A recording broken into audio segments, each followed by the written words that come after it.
नसरुद्दीन के घर एक चोर घुस गया। मुल्ला ने देखा कि चोर घुस गया है तो वह एक बड़ी अलमारी में छिपकर खड़ा हो गया। पीठ कर ली दरवाजे की तरफ और अलमारी में छिपकर खड़ा हो गया। जब चोर वहां आया तो वह बहुत हैरान हुआ।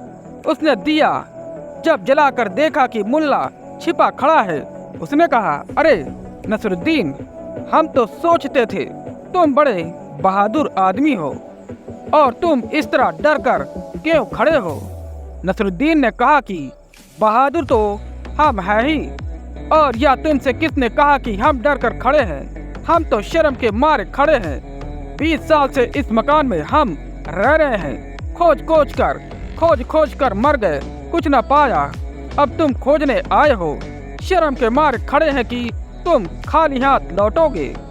आए इतनी दूर से, इतनी मेहनत की और कुछ न पाया तो अपनी दीनता की शर्म की घर में कुछ है नहीं।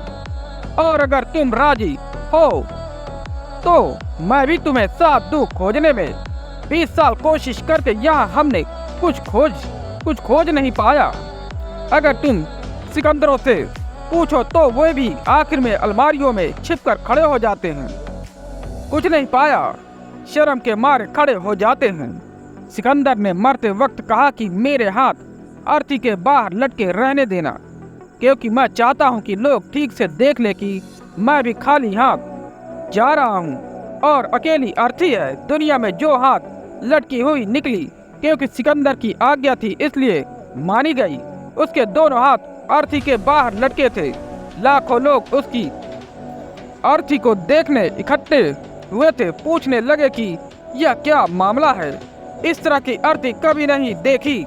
सांझ होते होते राजधानी के लोगों को पता चला कि सिकंदर की मर्जी थी कि उसके हाथ बाहर लटके रहें, ताकि लोग ठीक से पहचान ले कि मैं भी कुछ पाकर नहीं जा रहा हूँ, खाली हाथ जा रहा हूँ। जहाँ से सिकंदर खाली हाथ लौट जाते हैं वहाँ तुम पंक्ति में खड़े होकर करोगे भी क्या। प्रथम पहुँचे हुए लोग भी खाली हाथ जाते हैं। खोने को कुछ भी नहीं है, पंक्ति अगर छोड़ दो पाने को बहुत कुछ है। लेकिन पंक्ति छोड़ने में डर लगता है, क्योंकि पंक्ति में जो खड़े हैं वे कहते हैं, अरे भगोड़े हो गए, संन्यास ले लिया, पलायनवादी, एस्केपिस्ट।